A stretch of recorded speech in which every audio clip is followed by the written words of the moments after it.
His elbow cracked against her skull plates, exploded across the tile, and the entire diner went dead silent. She didn't scream. She just stood there, hand to her swelling eye, while the door behind him slowly opened.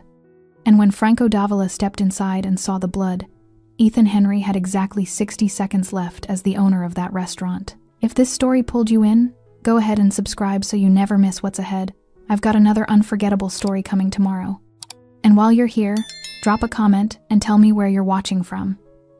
I love seeing people tuned in from all over the world. Okay, let's get back into it. Riley's Diner had never been the kind of place that asked anything of you. It sat on the corner of Aldwych and 5th, like it had always been there, and always intended to stay a low, rectangular building with smudged plate glass windows, wood-paneled walls, the color of old caramel, and round pendant lights that cast everything in a warm amber glow that made tired people feel slightly less tired.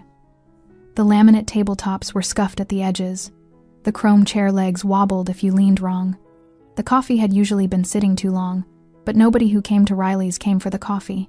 They came because it was the kind of place where a working person could breathe for 45 minutes without the world demanding something in return. Aubrey Hilda moved through the dinner rush the way she always did, quietly, efficiently, without wasted motion. She was a young woman with dark hair pulled back from her face, and the particular kind of stillness that comes not from peace, but from practice. Her black uniform shirt and gray apron were clean despite the hour. Her eyes moved ahead of her hands, always tracking the next table, the next tray, the next thing that needed doing. There was a thin, faded mark near her left eyebrow barely visible under the diner light that most customers never noticed, and none ever asked about. She did not invite questions. That had always suited her fine. The room was full tonight. Every booth along the wood-paneled wall held at least 2 people. A man in a dark jacket sat alone at a corner table near the window, nursing a coffee he'd barely touched, his eyes drifting between his phone and the street outside. A woman near the back had her hand pressed to her mouth, already watching something across the room with an expression that hadn't quite decided between discomfort and dread. The hum of conversation filling the space was the ordinary, unpretentious sound of a neighborhood eating dinner. Then Ethan Henry came across the floor, and the hum began to die. He was a broad man in his 50s, gray-haired and heavy through the shoulders, with the permanently flushed complexion of someone who treated every small frustration as a personal attack. His shirt was open at the collar. His jaw was already set. Customers who had been coming to Riley's long enough knew what that jaw meant, and those sitting nearest the counter had already dropped their eyes toward their plates, with the practiced invisibility of people who understood that being noticed right now was not in their interest. Ethan had owned the diner for 11 years. In that time, 2 waitresses had filed complaints against him with the labor board, both resolved quietly, both in his favor. A line cook had quit without notice the previous winter and refused to give a forwarding address. The health inspector came twice a year, found things, accepted Ethan's explanations, and left. He had built, inside these 4 walls, the specific and suffocating kind of authority that only exists when the people beneath it cannot afford to push back. Aubrey had known all of this when she took the job 8 months ago. She had taken it anyway. The billing error was minor, a table charged twice for a side order, the discrepancy surfacing during the register reconciliation. That was the whole of it. But Ethan had found the mistake during a moment when everything else had already gone wrong for him that day. And a minor thing in the wrong moment had a way of becoming something larger inside a man like Ethan Henry. He came across the dining room floor at a pace that parted people without requiring him to ask. His face had gone the deep, blotchy red of something about to boil over. Aubrey heard him before she saw him, heard the particular rhythm of his footsteps, heavy and deliberate, and she turned from the table she was clearing, with the tray still balanced in both hands. She didn't have time to set it down. Ethan's arm swung as he turned toward her, a wide, backhanded arc, elbow raised and dropping, and the impact caught her on the right side of her head just above the ear, with a force that had no business being accidental. The sound it made was a dense, flat crack that cut through every conversation in the room simultaneously, the way a single sharp noise in a quiet space always does, arriving before the mind has time to understand it. The tray left Aubrey's hands. Plates struck the tile floor and shattered. A fork bounced off the side of a table and spun under a booth. The clatter rolled through the room and then stopped, and the silence that replaced it was total, the kind of silence that has weight to it, that presses down on the people inside it and holds them very still. Aubrey had stumbled into the edge of the counter. Her right hand found it and gripped. Her left came up to cover the side of her head, instinctive, automatic, and she stood there with her eyes squeezed shut and her teeth pressed together, and her breath coming through her nose in a careful, controlled rhythm. The skin above her ear was already beginning to swell, an angry heat blooming outward from the point of impact. She did not cry out. She did not collapse.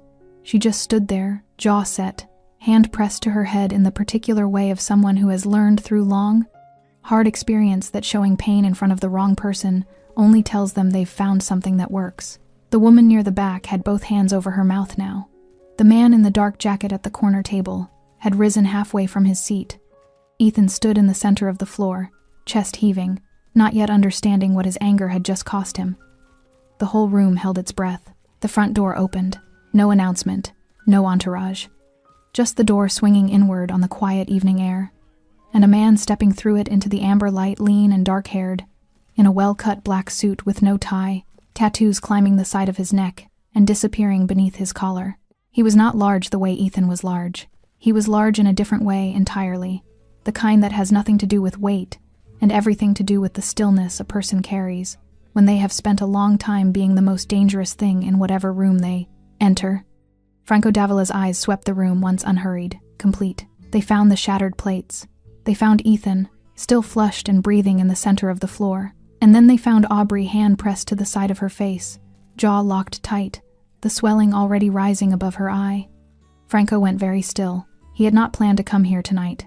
He had told himself it was impulse, that he was simply passing, that it meant nothing. But the truth, the quiet truth he had carried for 6 months without examining too closely, was that he had been thinking about her, about what she had done for him on a cold street the previous autumn, without being asked, without wanting anything in return. He had told her that night, "If anyone ever touches you, you call me." She never called. She hadn't needed to. 6 months earlier, Aubrey Hilda had not been thinking about heroism. She had been thinking about her feet. It was the particular, bone-deep ache that came after a double shift, the kind that started in the heels and worked its way up through the calves and settled somewhere behind the knees by the time the last table was wiped down and the apron was untied. She had worked 11 hours. She had smiled when smiling was required and stayed invisible when invisibility was safer. And now, all she wanted was the 12-minute walk home, a shower that stayed hot longer than it should, and silence. The city offered her none of those things easily. It rarely did. It was the kind of autumn evening that couldn't decide what it wanted to be. Too warm for the season, too cool for comfort. The air carrying the particular restlessness of a night that had not yet finished with itself. The streets in this part of the city thinned out after 9. Streetlights threw long yellow columns across wet pavement. Somewhere behind her, a bus pulled away from a stop with a tired hydraulic exhale. Aubrey walked with her head down and her hands in her jacket pockets and paid attention the way people who have learned to pay attention always do, not anxiously, not obviously, but constantly. It was a habit she had developed young and never lost.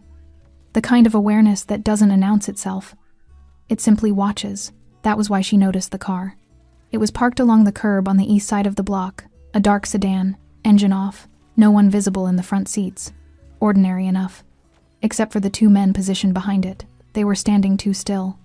That was the thing.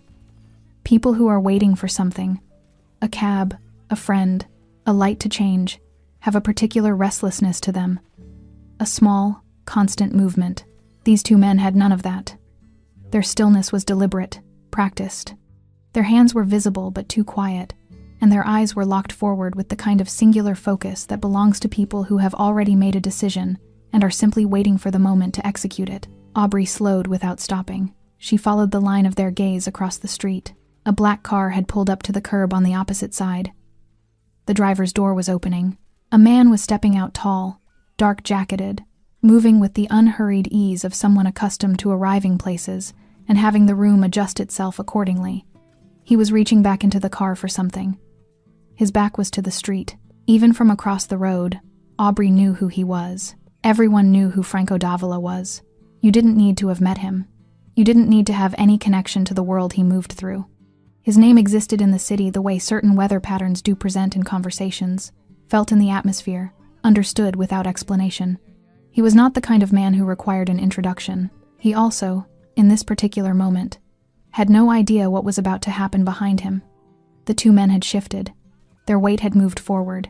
Their hands were no longer quiet.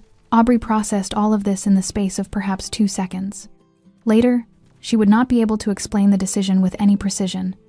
She would not be able to point to a moment of deliberation, a moral calculation, a conscious act of courage.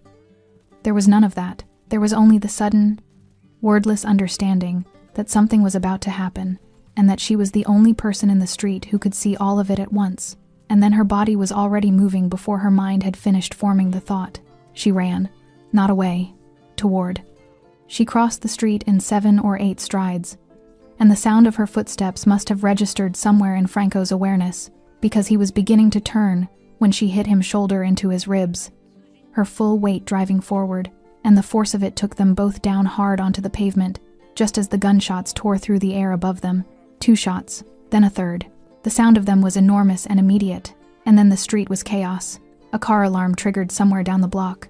A woman screamed from a window above, and the 2 men were running, moving fast between parked cars and disappearing into the dark between 2 buildings, before the echo had finished bouncing off the facades. Aubrey was on her hands and knees on the wet pavement. Her palms were scraped. Her shoulder ached from the impact. She was breathing in short, sharp pulls, not from fear exactly, but from the physical shock of what her body had just done without asking her permission. Franco Davila was beside her, already rising, controlled, precise, his eyes moving to the street where the men had been, cataloging, processing. There was a cut on his jaw from the pavement. He didn't seem to notice it. He looked at her. For a long moment, he simply looked at her, this young woman in a waitress uniform, with scraped hands, and a wild expression, and absolutely no business being in the middle of any of this. "You're bleeding," he said. "So are you?" she said. His security arrived 90 seconds later. 2 black vehicles, men in dark jackets moving with the organized urgency of people who were furious at themselves. They swept the area. They made calls. They created, in the space of 3 minutes, the kind of controlled perimeter that made it clear this portion of the evening was now being handled by people whose job was handling things. Franco stood apart from it. He was still watching her. He offered her money. She said no. He offered a car to take her home. She accepted that, but only as far as the end of her street. He offered protection, a number to call, people who would make certain she was never inconvenienced by the world he moved through. She listened to all of it, with the particular patience of someone who had already made up their mind. "I don't want that kind of arrangement," she said quietly. "I have a job. I'm fine." He studied her for a moment. Then he nodded slowly, the way a man nods when he has encountered something he didn't expect and is deciding how to hold it. "If anyone ever touches you," he said, "you call me." She looked at him steadily. "I won't need to," she said. She believed it when she said it. She was wrong. Franco Davila had walked into many rooms in his life. Rooms where men twice his age sat behind mahogany desks and tried to read his intentions before he spoke. Rooms where the air was thick with cigarette smoke and unspoken threats, and the particular tension of negotiations that had no good outcome for anyone present. Rooms where people smiled at him with their mouths, while their eyes calculated angles of exit. He had learned, over many years and at considerable cost, how to read a room the way other men read text quickly, completely, without missing the subtext beneath the surface. He read Riley's diner in under 4 seconds. The shattered plates on the tile floor, the frozen customers, forks suspended halfway between table and mouth, the woman near the back with both hands pressed over her lips, the man in the dark jacket at the corner table who had risen from his seat and then thought better of it and slowly sat back down, the amber ceiling lights that had been warm and ordinary 10 minutes ago and now felt like the lighting of a theater stage mid-scene, and Ethan Henry, broad-shouldered, gray-haired, still flushed and breathing audibly in the center of the room, standing over what he had done with the particular posture of a man who had not yet processed that the ground beneath him had shifted, and Aubrey, hand pressed to the side of her head, gray apron slightly askew, the swelling already darkening the skin above her right eye into something that would be ugly by morning. She was standing straight. She had not sat down, had not leaned against anything, had not allowed herself the visible relief of letting her body admit what had just been done to it. Her jaw was set in that way he recognized from a wet pavement 6 months ago, the expression of someone who refuses, on principle, to be seen breaking. Franco crossed the threshold and let the door fall shut behind him. He did not rush. He never rushed. Rushing communicated panic, and panic communicated weakness, and neither of those things had any place in the vocabulary his presence was built from. He walked the way he always walked, with the unhurried, deliberate pace of a man who understands that the room will wait for him, because the room always does. The conversations that had already died did not restart. Ethan recognized him. Franco watched it happen, watched the color drain from the outer edges of that flushed face, watched the jaw that had been set with authority slowly lose its certainty, watched the eyes make the calculation and arrive somewhere between confusion and the very earliest, most unwilling stages of fear. Ethan was not a stupid man. He had simply, until this moment, been operating in a world where his particular brand of power had no natural predator. That world had just ended. Franco did not look at Ethan. Not yet. He walked directly to Aubrey, and he stopped in front of her, and for a moment he simply looked at her the way he had looked at her on that street, with the full, careful attention of a man taking inventory of something that matters. The swelling above her eye was worse up close. There was a small split in the skin at the top of it, just beginning to surface. The hand she had pressed to her face was trembling slightly, not from weakness, he understood, but from the physical effort of holding everything together in a room full of strangers while her body processed pain it hadn't been asked to absorb. "Did he do this?" Franco asked. His voice was quiet. It always was. He had learned long ago that quiet voices in loud moments carried further than shouting ever could. Aubrey looked at him. Something moved behind her eyes, surprise first, then something more complicated. The particular expression of a person who has spent months telling themselves they needed nothing from anyone and has just been confronted with evidence that the world disagrees. She hesitated. It was a small hesitation, only a breath long, the hesitation of someone weighing the cost of admission against the cost of denial. He waited. He was patient with her in a way he was patient with very few people. Then she nodded. Once. Small. Definitive. That was enough. Franco turned. He turned slowly. The way you turn when there is no urgency because the outcome is already decided, and everyone in the room who is paying attention already knows it. He looked at Ethan Henry for the first time since walking through the door, and he held that gaze for a moment that lasted considerably longer than it needed to. Ethan opened his mouth. Franco raised one hand barely, just a slight elevation of the palm, and Ethan's mouth closed. "Lock the doors," Franco said. He said it without raising his voice or turning his head. He said it the way a man says things when he has people around him whose entire function is to hear him say things and make them happen.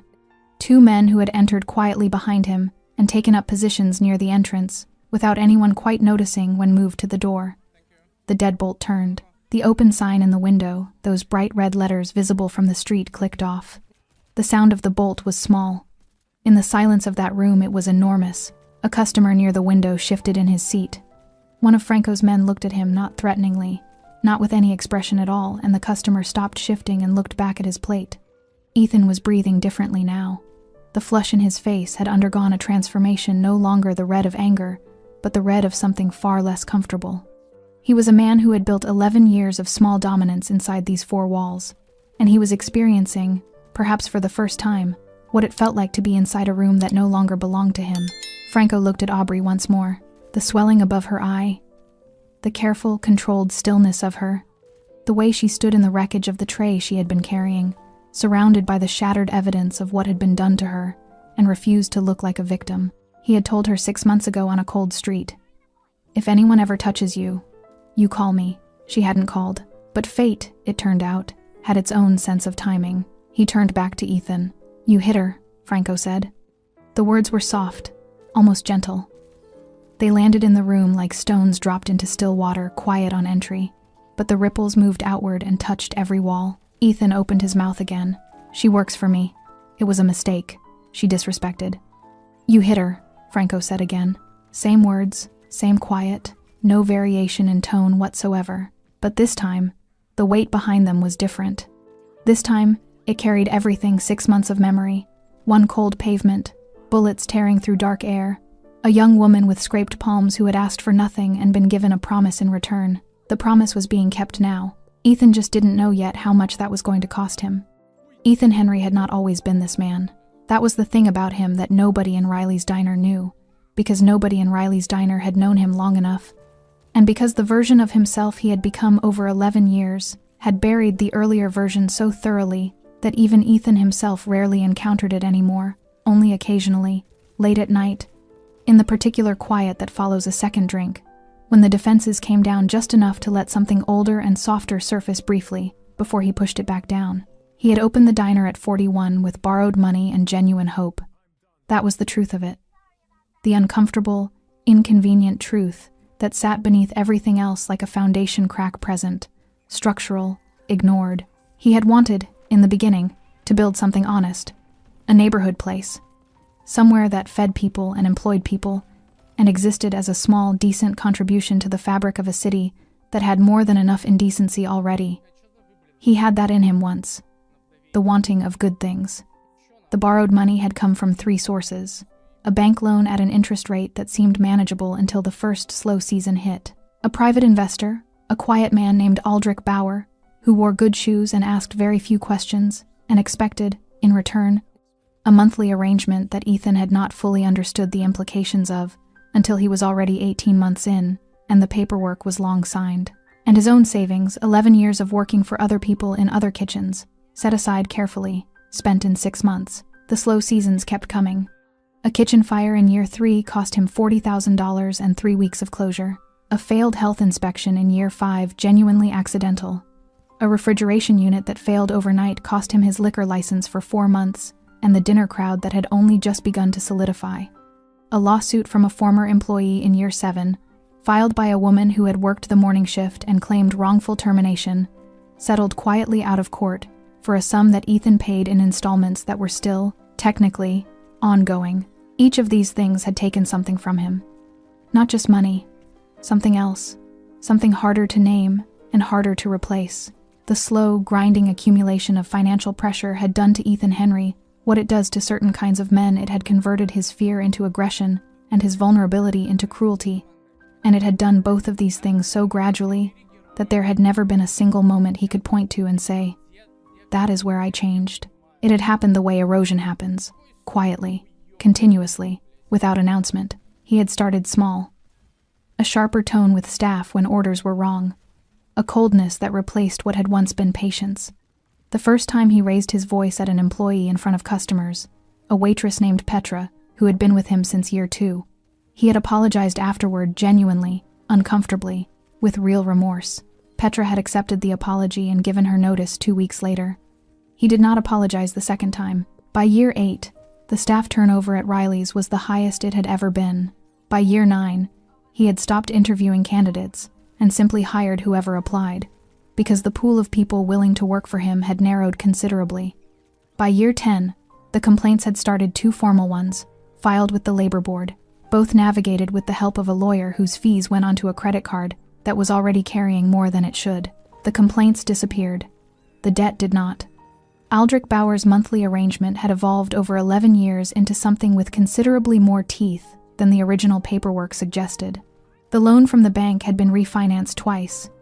The credit card carried a balance that Ethan looked at on the 1st of every month, and then closed the browser tab on before his mind could fully process the number.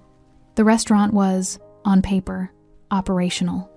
In reality, it was a man standing in a hole he had been digging for 11 years, occasionally glancing up at the edges and telling himself the hole wasn't that deep. He had mistaken the fear for power. That was the specific and catastrophic error. The aggression that fear had produced in him, the raised voice, the public humiliation of staff, the physical intimidation that had escalated so gradually. He had convinced himself it was simply the language of a man running a demanding business, had created around him a radius of compliance that he had interpreted as respect. People did what he said. People flinched when he raised his voice. People showed up for shifts they dreaded because they needed the wage and had no better option. He had read all of that as authority. He had not understood the difference between a room that respects you and a room that is simply afraid of you. And he had lived inside that misunderstanding for so long that it had become the architecture of his identity. Now he stood in the center of his own diner, his tables, his lights, his floor, and watched a man he had never spoken to give a quiet instruction that locked his doors and flipped his sign to closed, and felt, for the first time in years, the specific and nauseating sensation of being genuinely powerless. He was beginning to understand what his staff had felt every day. The thought arrived without welcome, and he pushed it away. Franco had not moved far. He stood at a slight distance, not crowding, not performing threat. He didn't need to. His 2 men were near the entrance. The customers were seated and still. The room, which had been Ethan's kingdom 20 minutes ago, had been reorganized around a different center of gravity without a single loud word being spoken. Ethan's phone buzzed in his pocket. He didn't reach for it. Something told him, in the specific animal way that something tells you things when the conscious mind is still catching up, that reaching for his phone right now would be the wrong movement. That stillness was safer. That waiting was the only currency he had left. The phone buzzed again, and then a third time. Franco glanced at it, not at the phone itself, but at the pocket it was in. A brief, almost bored glance. Then he looked back at Ethan with an expression that was worse than anger. It was patience. The deep, unhurried patience of a man who already knows how everything ends and is simply allowing time to catch up to the outcome he has already decided. Ethan's phone buzzed a 4th time. This time, the caller ID, had he looked, would have shown a number registered to the city's Department of Health and Safety Services. A routine call, the kind that gets placed when a specific kind of report is filed. Urgent. Flagged for immediate follow-up. The first stone had been dropped into the water. The ripples were already moving. The first inspector arrived at 8:47. Ethan heard the knock before he saw the door. A sharp, official knock. The kind that carries its own authority. The kind that does not wait to be acknowledged before repeating itself. One of Franco's men opened it without looking at Ethan for permission, and a woman in a city-issued jacket stepped inside with a clipboard, and the particular expression of someone who has been doing a job long enough that nothing surprises them anymore. She did not introduce herself immediately. She looked around the room first at the shattered plates, still on the floor, at the customers sitting in a silence that had long stopped being comfortable, at the open sign dark in the window, and she wrote something on her clipboard before she said a word. "Department of Health and Safety," she said finally. "We've received a report. I'll need access to the kitchen." Ethan moved toward her. "This is my establishment. You can't just—" "Sir."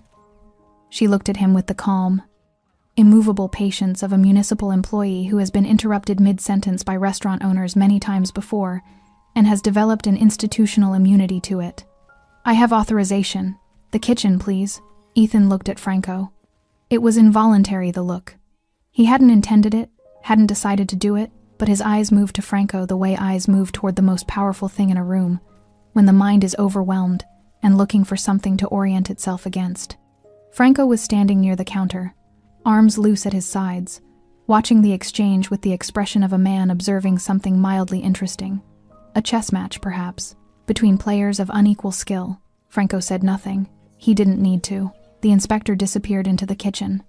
For the next 11 minutes, the only sounds from behind the serving window were the opening and closing of storage units, the scratch of pen on paper, and occasional photographs being taken with a camera phone. Ethan stood in the center of his dining room and listened to each sound the way a man listens to a doctor moving through his home, cataloging everything. He knew what she would find. Not catastrophes. Nothing that would have mattered on an ordinary Tuesday evening, when no one was looking closely. The refrigeration unit in the back corner ran 3 degrees warmer than it should. It had been doing so for 6 weeks, and Ethan had been meaning to call the repair service, had written the number on a post-it that was still stuck to the edge of the register. The dry storage had a moisture issue along the baseboard that had produced a small but documentable patch of something that would photograph badly. The ventilation hood above the grill had not been professionally cleaned in 14 months. The regulation required 12. Small things, each one individually navigable. Each one, on a normal evening, the kind of thing that gets a warning notice and a 30-day compliance window and is forgotten by the following month. But nothing about this evening was normal. His phone rang again while the inspector was still in the kitchen. This time he looked at it. A different number 1 he recognized with a specific, sinking recognition that started somewhere in his chest and moved downward. It was the number for Meridian Financial, the lending company that held the note on the equipment, the commercial ovens, the refrigeration units, the dishwashing system. A note he was currently 11 weeks behind on. An arrangement he had been managing through a series of extensions granted by a patient account manager named Jeffrey, who returned his calls and accepted his explanations and had, until now, been willing to wait. Jeffrey, apparently, was no longer willing to wait. Ethan declined the call. Franco watched him decline it. "You should answer," Franco said quietly. It was the first thing he had said in several minutes, and the room received it the way rooms receive sounds in silence completely, with full attention. "It's a financial matter," Ethan said. His voice came out smaller than he intended. "Yes," Franco agreed, "it is." The simplicity of it was devastating. No threat embedded in the words, no menace in the delivery, just a plain acknowledgement that carried the weight of complete information, the specific, crushing weight of a man confirming that he knows exactly which walls are load-bearing and has already made arrangements for each one. Ethan understood then, with a clarity that arrived too late to be useful, that the phone calls were not coincidental, that the inspector had not arrived because someone at the Department of Health and Safety had happened to be monitoring Riley's diner on this particular evening, that Meridian Financial's sudden urgency after 11 weeks of patience was not a scheduling coincidence. Franco did not break bones. He had said it once to a man in a different city, in a different room, many years ago, and the man had not understood it until much later. "I do not break bones when I can break foundations." Violence was loud and visible and created complications, witnesses, reports, the involvement of people and systems that took time and energy to manage. It was, in Franco's considered view, an inefficient tool, best left to men of limited imagination. He preferred architecture. The architecture of pressure. The careful, precise application of existing systems, regulatory, financial, legal, social, to structures that were already compromised. You did not need to destroy a building that had cracks in its foundation. You simply needed to know where the cracks were and apply the right weight in the right places and allow physics to complete the work. Ethan Henry's building had cracks everywhere. The inspector emerged from the kitchen at 9:03 with 4 pages of notes and a formal notice that she placed on the counter with the practiced efficiency of someone who has placed many such notices on many such counters. She explained, briefly and without particular emotion, that the establishment would be required to address the cited violations within 72 hours, or face temporary closure pending re-inspection. She left without looking at Franco once. Ethan stared at the notice. His phone buzzed again. A text this time, from a number he didn't recognize, containing 4 words that arrived in the specific order, guaranteed to produce maximum damage in minimum characters. "Tax irregularities. Call us. Urgent." He set the phone face down on the counter. Across the room, a customer quietly asked one of Franco's men if they could leave. The man looked at Franco. Franco nodded once. The customer gathered their coat and left quickly, not making eye contact with anyone. Then another couple left. Then an older man near the window. The room was emptying. Quietly, steadily, the way air leaves a punctured thing not all at once, but continuously, without stopping. Ethan watched it go. 11 years. Every table, every scratch on every surface, every early morning and late night and season that had ground something out of him and taken something he hadn't budgeted for losing. All of it coming apart, not with violence, not with noise, just with patience and phone calls and the quiet, terrible efficiency of a man who had decided that Ethan Henry's foundation needed to feel some weight. It was feeling it now. They took her to St. Ambrose Hospital at 9:21. Not in an ambulance, Aubrey had refused that, quietly and firmly, in the way she refused most things that drew attention to her. One of Franco's men had brought a car around to the side entrance of the diner, and she had walked to it herself, upright, her hand no longer pressed to her face because she had decided, somewhere in the previous hour, that she was done letting anyone in that room see her holding herself together. If she was going to fall apart, she would do it in private. She always had. The emergency room was the particular kind of busy that Tuesday nights produce not chaos, but a steady, relentless stream of people, arriving with problems that couldn't wait until morning. A man with a wrapped hand. A young woman with a child on her lap running a fever. An elderly man sitting very still in a corner chair, with the expression of someone who had been waiting long enough that waiting had become its own condition. Aubrey took a seat and filled out the intake form, and wrote workplace accident in the box marked nature of injury, and did not elaborate. The nurse who examined her was a compact woman in her 40s, with reading glasses pushed up on her head, and the unhurried efficiency of someone who had seen everything, and retained the capacity to care about all of it anyway. She looked at the swelling above Aubrey's eye, darker now, the bruise fully surfaced, the split in the skin small but visible, and she looked at Aubrey's face while she looked at it. And she asked the question that the form didn't ask, but that her job required her to ask. "Did someone do this to you?" Aubrey met her eyes. It was a workplace accident. The nurse held her gaze for a moment.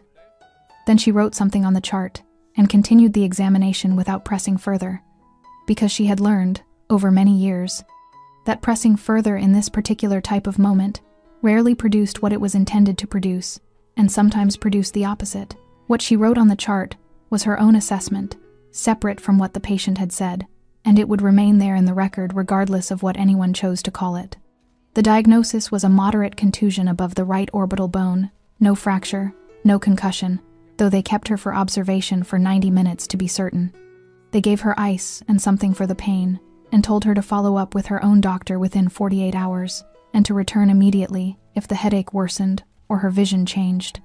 She sat in the observation bay with an ice pack pressed to her eye, and stared at the ceiling tiles and thought about nothing, specifically, which was the mental discipline she had developed for moments when thinking about something would cost her more than she could currently afford to spend. Franco arrived at 10:15. He came alone, which surprised her. No men at the entrance, no reorganization of the room around his presence. Just a man in a dark suit, walking through an emergency room, with his hands in his pockets, and his eyes finding her immediately across the space, the way eyes find things they have been looking for. He pulled a chair to the side of her bay and sat down without asking if he could. She noted this, but said nothing about it. He looked at her face, at the ice pack, at the bruise darkening beneath it, and something moved through his expression that was gone before she could fully name it. "How bad?" he asked.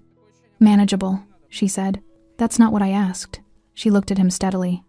"It's the answer I'm giving." A silence settled between them, not uncomfortable, but weighted. The kind of silence that accumulates between two people who have already been through something together and are now navigating the aftermath of a second thing that neither of them planned for. "You didn't have to come," she said. "No," he agreed. "I didn't ask you to." "You didn't ask me to pull your employer's business license either," he said. "That happened regardless." She lowered the ice pack. Her eye was swollen enough now that the lid was heavy, half closed against the bruising. She looked at him with the eye that still opened fully, and her expression carried something he recognized. Not gratitude, not anger exactly, but the complicated interior weather of a person who has strong feelings about self-sufficiency and has just watched it be circumvented by someone else's decision. "I never wanted this," she said. "Any of it. I took the job. I did the work. Whatever happened in there tonight, whatever you're doing to him, I didn't ask for that." "I know you didn't," Franco said. "Then why?" "Because you didn't have to push me out of the way of those bullets either," he said. "And you did it anyway." The words landed in the space between them and stayed there. She had no immediate response for them, not because she lacked one, but because the argument she had been constructing in her mind had been built on the assumption that she could separate what she had done 6 months ago from what he was doing now, and his sentence had just removed the wall between the two things and left them standing adjacent to each other in a way that was harder to dismiss. She looked down at the ice pack in her hands. "I don't want to become someone who needs protecting," she said quietly. It was the most honest thing she had said all evening, and she said it to the ice pack rather than to him, which was the only way she could say it at all. Franco was quiet for a moment. "There's a difference," he said finally, "between needing protection and being protected. One is a condition. The other is a choice someone else makes because of who you are." She didn't answer, but she didn't argue either, which, for Aubrey Hilda, was its own kind of answer. From somewhere down the corridor, a door opened and voices spilled briefly into the hallway. A doctor speaking quickly, a family asking questions, the ordinary urgent music of a hospital doing its work. Then the door closed and the quiet returned. "The women he hurt before you," Franco said. "They're coming forward." Aubrey looked up. "2 of them," he said. "Possibly 3. Something shifted in her expression, not surprise, but the particular look of a person who suspected something for a long time and has just been handed the confirmation and doesn't quite know yet what to do with the relief of it. She pressed the ice pack back against her eye. "Good," she said softly. It was one word, small and plain, and carrying the full weight of everything she had endured in 8 months of kept silence. Just one word, but it was enough.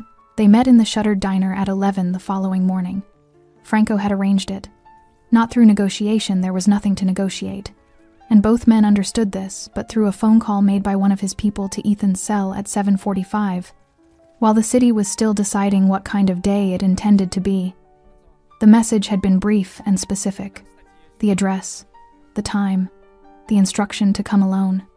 Ethan had listened to all of it without interrupting and said yes, in the voice of a man who had spent the night understanding that no was no longer a word available to him. The diner looked different in the morning. Without customers, without the dinner rush, without the amber warmth of the evening lights doing their work. It was simply a room smaller than it seemed full, older than it appeared busy. The chairs were still pushed back from where people had left them the previous night in their quiet exodus. A shattered plate fragment had been missed in the sweep near the counter. A single curved shard of white ceramic catching the flat morning light from the window. The open sign was still dark. Ethan arrived 3 minutes early. He looked like a man who had not slept, because he was a man who had not slept. The flesh was gone from his face, replaced by something grayer and more permanent looking, the specific pallor of a person whose body has processed a significant shock and not yet recovered its baseline. He was wearing the same shirt as the night before, collar still open. He had not shaved. His eyes moved around the room when he entered, taking inventory of it, the way you take inventory of something you are already beginning to understand. You are losing. Franco was already there. He was seated at a table near the window, not at the head of it, not positioned for dominance, simply sitting in a chair the way a person sits when they have arrived early and are comfortable with waiting. A coffee cup was in front of him, untouched. He wore a different suit from the night before, dark gray, no tie. The tattoos at his neck were partially visible above his collar. He looked rested in the way that certain people look rested regardless of circumstance, because their interior state is not governed by the events immediately surrounding them. Ethan sat down across from him without being invited to. It was, Franco noted, the last independent gesture he would make in this room. For a moment, neither of them spoke. The morning sounds of the street filtered through the glass, a delivery truck idling, someone's music from a passing car. The city's ordinary, indifferent noise that continued regardless of what happened inside the buildings it surrounded. Franco let the silence run.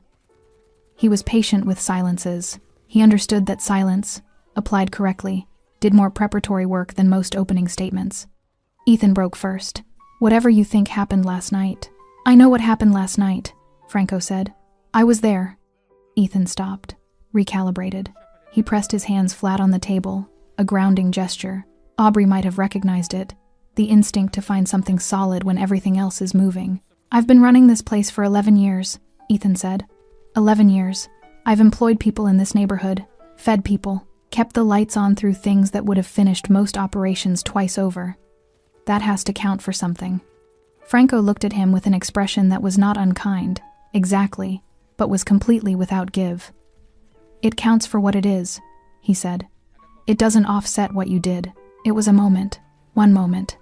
I lost my 3 complaints," Franco said quietly, 2 settlements, 5 former employees who left without references rather than stay. 1 woman who relocated her entire family to a different part of the city because she didn't feel safe remaining in the same neighborhood as you. He paused. "One moment is not what this is, Mr. Henry." Ethan's jaw tightened, then released. The fight that had lived in that jaw for 11 years was losing its conviction in real time, and the losing of it was visible, a slow structural surrender, the face of a man whose defenses have been dismantled so thoroughly that even the instinct to defend is beginning to understand it has no remaining material to work with. "What do you want?" Ethan said. His voice was flat, stripped down. "I want you to understand something first," Franco said. "Before we discuss arrangements, I want you to understand that the woman you struck last night is not a person who came to me for help. She has never asked me for anything. Not 6 months ago when she had every reason to. Not last night when she was sitting in an emergency room with a bruised eye. She is not under my protection because she sought it. She is under my protection because she earned it. There is a difference, and I need you to understand that difference before anything else is said in this room." Ethan looked at him. Something moved through his face. Not remorse, not yet, but the precursor to it. The uncomfortable stirring of a man who has spent years not thinking about the people he has hurt and is being made, with some force, to think about one of them now. "She saved my life," Franco said simply, "and you hit her." The weight of those 2 sentences in that order was considerable. Franco let Ethan carry it for a moment without relief. Then he placed a document on the table. It was a single page, clean, spare, the language precise, a transfer of ownership agreement for the property and business assets of Riley's Diner, signed already on Franco's side. The line for Ethan's signature was at the bottom, next to a figure that represented fair market value for an establishment with outstanding health violations, a suspended equipment note, and an active tax inquiry, which was to say, a figure that was honest but not generous. Option 1, Franco said. You sign this. You take what's offered. You leave the city quietly, and you don't return. Ethan stared at the document. Option 2, Franco continued, his voice carrying no additional weight because it needed none. I step back. I allow the regulatory processes currently active against this establishment to run their natural course. I allow the women who have decided to come forward to do so with whatever support they require. I allow Meridian Financial to pursue the equipment note through standard legal channels. He paused. And I close this place for you, permanently, with nothing left for you to take when it's finished. Ethan's eyes moved from the document to Franco's face and back to the document. Outside, the delivery truck pulled away. The street noise settled back into its ordinary register. A pigeon landed on the windowsill and regarded the room briefly and left. Ethan picked up the pen. His hand was not steady. But it moved. And when the signature was done uneven, graceless, the handwriting of a man signing away the architecture of 11 years in a single motion, he set the pen down and did not look up for a long time. Franco folded the document and placed it inside his jacket. Leave the keys, he said. Ethan reached into his pocket. Set the keys on the table. They made a small sound against the laminate final and plane, and carrying the specific weight of a thing that is finished. He stood. He did not look around the room. He walked to the door, and he opened it, and he stepped out into the ordinary morning without looking back. The door swung shut behind him. Franco sat alone in the empty diner for a moment, in the flat morning light, in the silence of a room that was already becoming something else, and drank his coffee. It had gone cold. He drank it anyway. The city talked. It always did.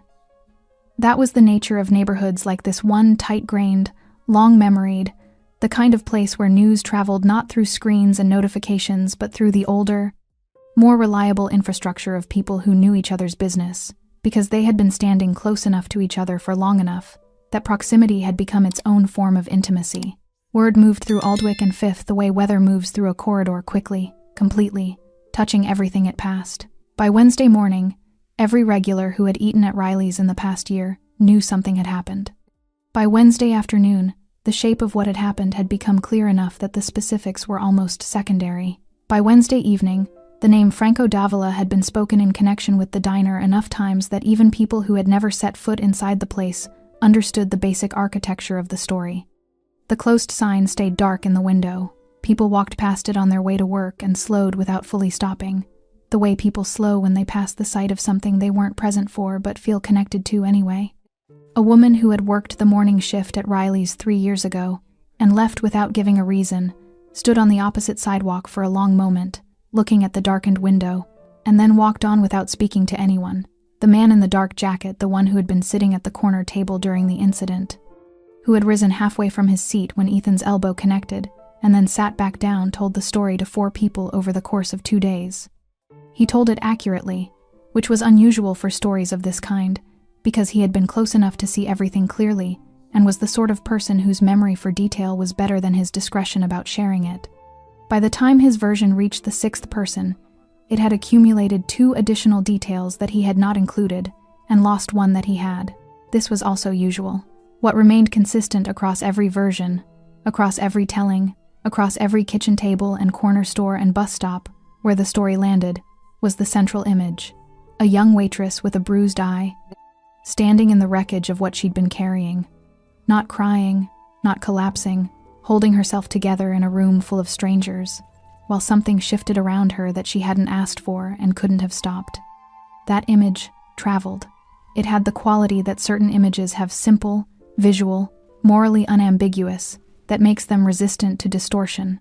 People received it and held it, and passed it on without needing to alter it, because it was already complete.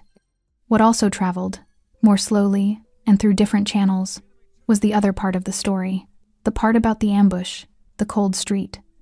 The girl who had shoved a dangerous man out of the path of gunfire on an autumn evening and walked away without wanting anything for it. This part of the story came from different sources. People who were adjacent to Franco's world, who knew pieces of things without knowing all of it, who assembled the connection between that night and this one, and understood what it meant about the kind of man Franco Davila was and the kind of debt he carried. The neighborhood adjusted its understanding of both of them accordingly. Aubrey came home from the hospital on Wednesday morning to the apartment she rented on the 4th floor of a building 2 blocks from the diner. It was a small apartment, 1 bedroom, a kitchen that was also part of the living room, a window that looked out onto a fire escape, and beyond that, a narrow slice of street. She had furnished it carefully and minimally, the way people furnish spaces when they are not certain how long they will stay, but want to feel, while they are there, that they belong somewhere. She made tea. She sat at the small table by the window. She held the mug with both hands and looked at the fire escape and the slice of street beyond it, and allowed herself, in the privacy of her own space, to feel the full weight of the previous evening in a way she had not permitted herself to feel it while anyone was watching. It was considerable. Not the physical pain, though that was present. The bruising had darkened overnight into something vivid and uncomfortable, and the area above her eye was still tender enough that certain expressions cost her. It was the other thing. The accumulated weight of 8 months of endurance, of kept silence, of showing up every shift and absorbing what Ethan's diner required her to absorb because she needed the work, and had decided that needing the work was not the same as being defeated by what the work demanded. She had told herself that for 8 months. She sat with the mug getting cooler in her hands and looked at the fire escape and thought about the 2 women Franco had mentioned, the ones who were coming forward. She did not know their names. She did not know what Ethan had done to them specifically, though she could construct reasonable approximations based on what she had experienced herself. She thought about them choosing, now, to come forward, what that decision had cost them, what had made it possible, what it meant that it was happening at all. She thought about whether her own silence over 8 months had made things easier for Ethan. That thought was the most expensive one, and she did not stay with it long. But she stayed with it long enough to be honest about it, because she was, fundamentally, a person who required honesty from herself even when it was uncomfortable.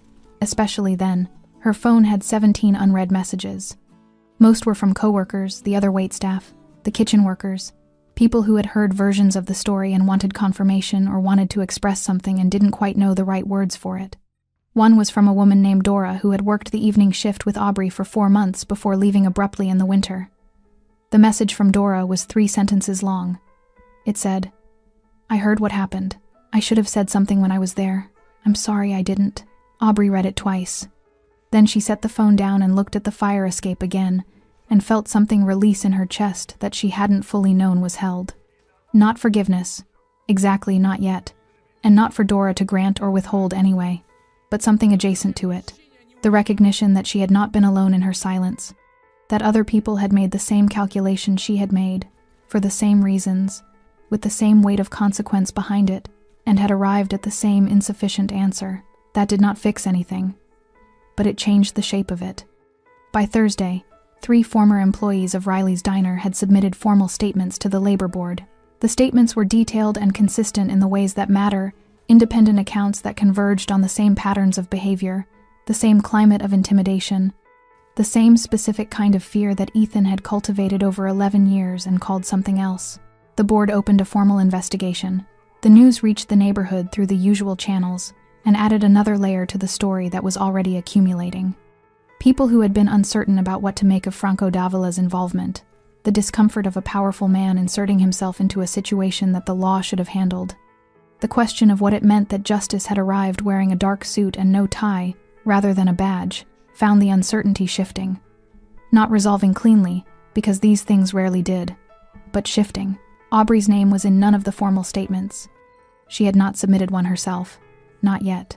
That decision was still sitting with her, still being weighed, still requiring more from her than she currently had available. She knew it would need an answer eventually. She was not ready to give it today. She made more tea. She sat by the window. Outside, the city moved through its ordinary Thursday, with the complete indifference to individual stories that cities have always had and always will. The street below carried its traffic of people going places, carrying things, existing in their own private weather. And on the corner of Aldwych and 5th, the sign in the window of Riley's Diner stayed dark. But for the first time in 8 months, the darkness felt like something ending, rather than something continuing. That was enough. For today, that was enough. Franco came on a Saturday. No call ahead, No arrangement made through intermediaries. Just a knock at the door of her fourth-floor apartment at 11 in the morning. 3 measured knocks, the kind that announce rather than demand, and when Aubrey opened it, he was standing in the hallway in a dark jacket and plain trousers. No suit, no formality. Looking less like the man who had reorganized a room full of people with a quiet instruction, and more like a person who had made a considered decision to show up somewhere and was prepared to stand in the hallway if required. She looked at him for a moment, then she stepped back and let him in. The apartment received him the way small spaces receive large presences, by making the furniture seem slightly more modest, the ceiling slightly lower, the available air slightly more occupied.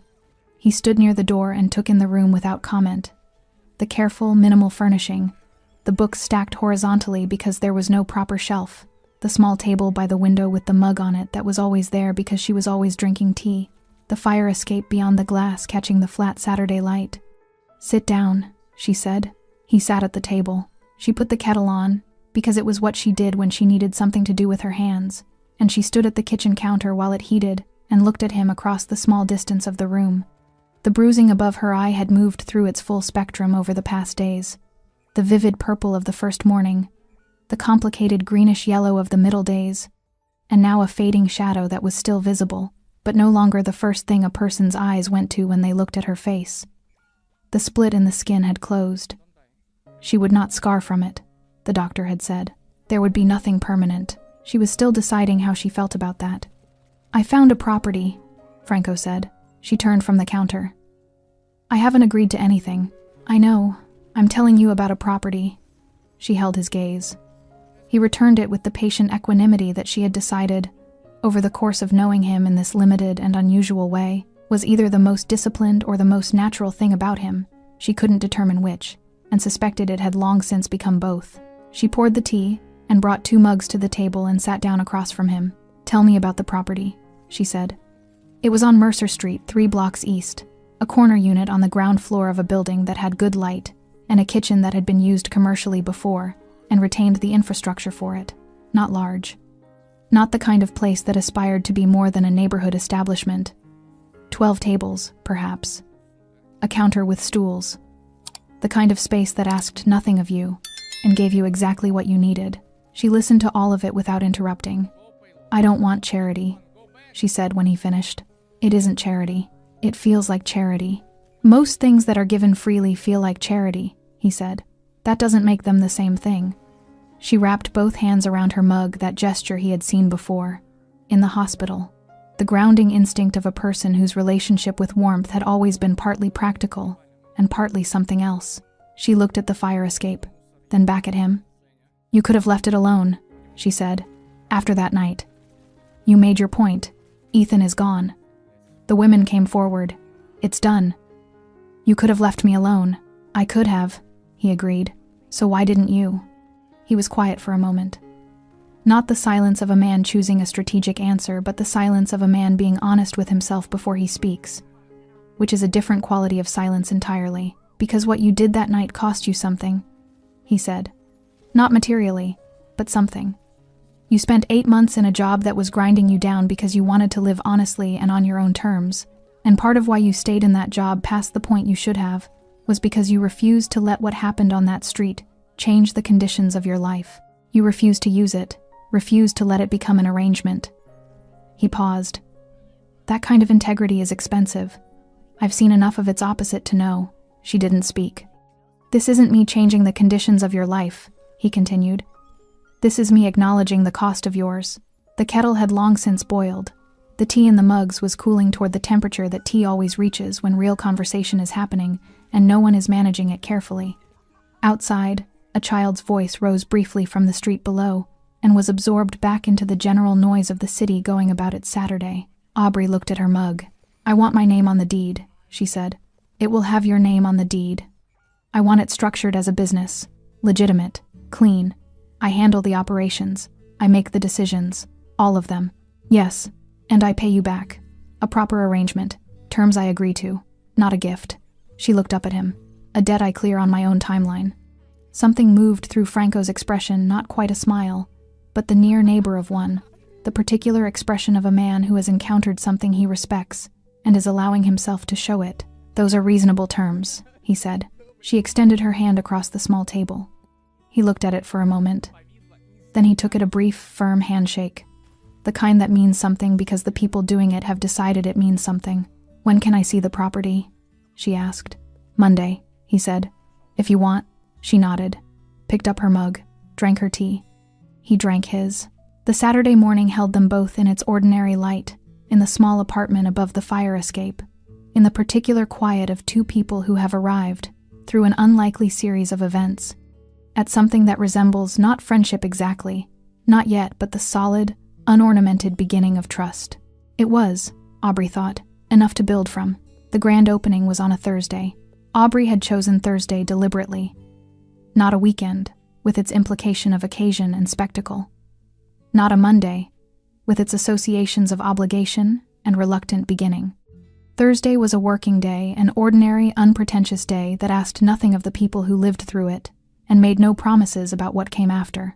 It was the kind of day that suited the kind of place she was trying to build. She had spent 6 weeks on Mercer Street before the doors opened. Not renovating the bones of the space were good, and she had learned from 8 months at Riley's exactly which things mattered and which things were decoration. She had painted the walls herself, a warm off-white that caught the morning light from the corner windows without shouting about it. She had sourced the tables from a salvage place on the east side, solid wood, genuinely worn, the kind of surface that already had a history when you brought it in and didn't need to perform one. The chairs were mismatched in a way that was careful rather than careless. The pendant lights were simple and warm. She had kept the counter with stools from the previous tenant. She had not kept the name. The sign above the door said Hilda's in plain black lettering on a cream background. No flourish, no additional descriptor. Just the name, stated clearly, the way she had decided early on, that she intended to do everything in this place, without unnecessary ornamentation, without apology, without asking permission for the space it occupied. The kitchen she had staffed herself. A cook named Bram, who had worked 3 restaurants in the neighborhood over 8 years, and knew how to move in a small space without wasting motion. A morning prep person named Celestine, who arrived before anyone else and left everything ready and was worth twice what Aubrey was currently able to pay her, a fact Aubrey kept track of carefully and intended to correct as soon as the numbers allowed. The waitstaff were 2 people, one of whom was a young woman named Iris, who had applied with a resume that showed 3 previous jobs in 2 years, each one left without a listed reason.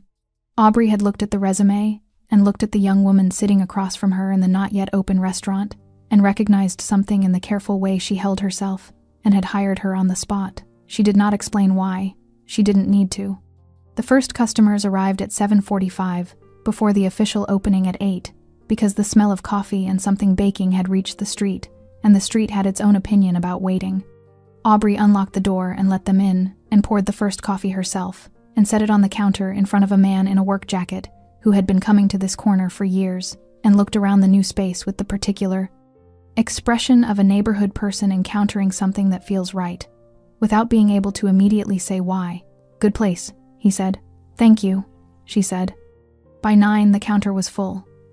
By 10, every table was occupied, and 2 people were waiting near the door, with the easy patience of people who had decided the wait was worth it. Bram moved through the kitchen with the efficiency of someone who had been waiting for a kitchen that suited him. Iris moved through the tables with a fluency that surprised even herself, the particular ease of a person who has finally been given a room that doesn't require her to make herself smaller to fit inside it. The morning had a quality to it that Aubrey noticed but did not comment on. A warmth that wasn't only the temperature. A sound, the sound of a room of people eating and talking, and existing in the unremarkable comfort of a place that had been made with care, that was different from the sound she had spent 8 months listening to at Riley's. Not louder, not more cheerful, just more honest somehow, more itself. She worked the counter and the floor both for the first 3 hours, because there was too much to do and she did not yet have the staff to cover all of it, and she did not mind. She had always been most comfortable when her hands were occupied and her attention was demanded, and there was no space left over for the kind of thinking that costs more than it produces. At 11:47, she looked up from the counter. Across the street, on the opposite sidewalk, a man in a dark jacket was standing with his hands in his pockets, looking at the sign above the door. He was not moving toward the entrance. He was simply standing there, at a slight distance, in the flat November light, looking at the place the way a person looks at something they had a hand in making but understand does not belong to them. Franco Davila, he did not come in. She had not expected him to. She understood, without it needing to be discussed, that the relationship between them, that careful, unornamented, newly established thing, had its own appropriate distance. And that distance was not inside this room. This room was hers. The sign said so.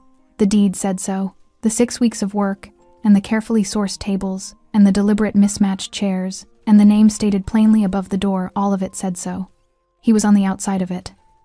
That was where he belonged, and he knew it. She held his gaze across the street for a moment. Then she nodded, small, direct, the nod of a person acknowledging a debt without reducing it to gratitude, marking a moment without making it larger than it was. He nodded back.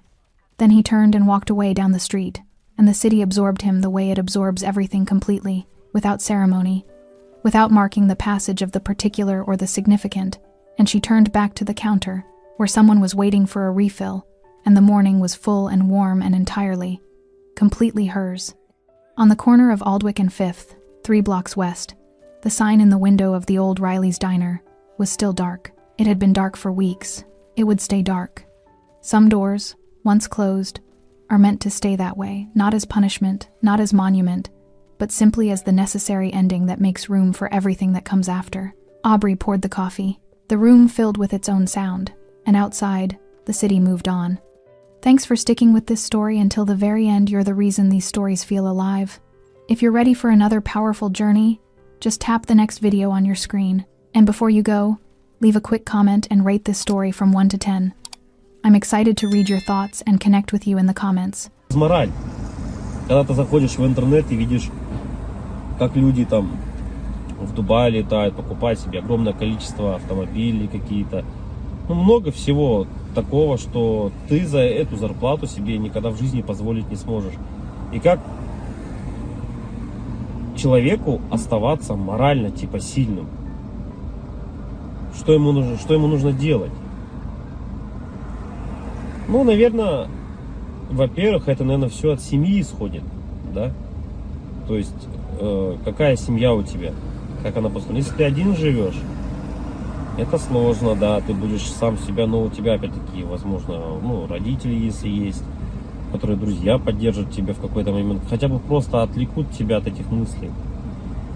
А если у тебя, к примеру, там, семья, жена, к примеру, да, есть дети,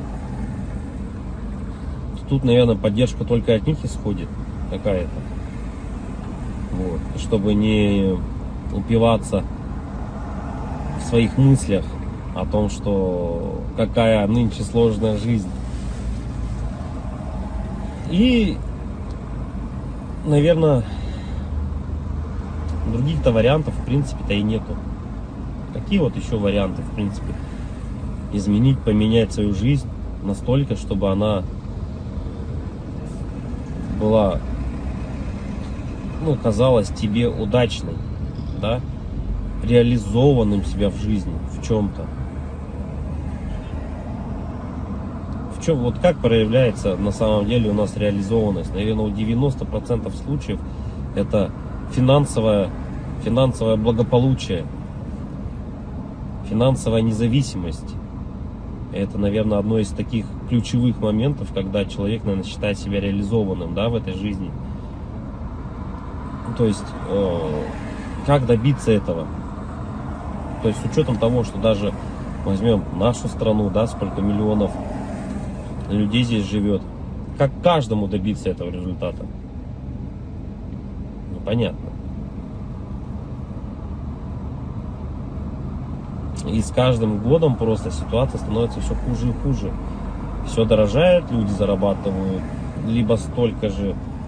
Ну, даже если они зарабатывают столько же, на самом деле этого все уже недостаточно. К чему это все приведет на самом деле? В оконцове, наверное, мир погрязнет в большую депрессию в какую-то. Какие-то войны, возможно, или еще что-то еще больше глобальных таких вещей, которые не приведут ни к чему хорошему на самом деле. Поддержка каждого человека именно для того, чтобы он держался, наверное, морально, заключается в том, что, ну, наверное, дом, в который ты приходишь, должен быть крепостью твоей, да, что это единственное должно быть место, где ты будешь чувствовать себя под защитой. Для этого было придумано, наверное, своя пещера изначально, потом свои какие-то чумы, палатки различные, да, потом все это превратилось. На данный момент это у нас дома, квартиры, в которые мы приходим и должны ощущать себя в безопасности, чтобы можно быть немного морально расслабленным с учетом того, что ты выходишь каждый день на работу, на улицу, и все равно давление вот это вот, оно все присутствует. Когда ты заходишь в магазин, видишь цены эти, да, и так далее, не можешь себе что-то там приобрести, позволить на ежедневной основе, это откладывает большой, наверное, отпечаток. Не, наверное, а точно. И поэтому, когда возвращаясь домой, ты чувствуешь, вот хотя бы есть типа уголок того места, куда ты можешь прийти.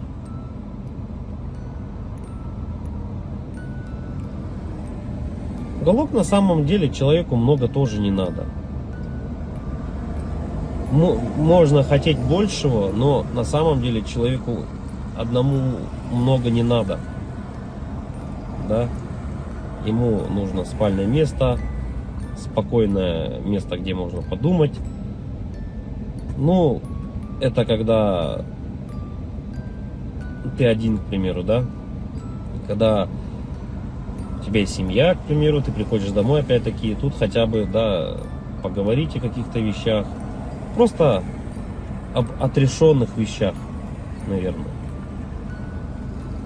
И, возможно, при этих же условиях у тебя и появляется какая-то дополнительная мотивация для реализации себя.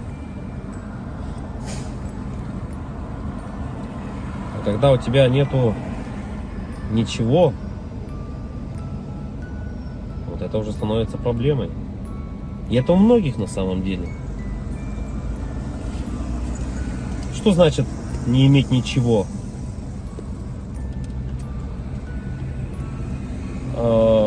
Тут, наверное,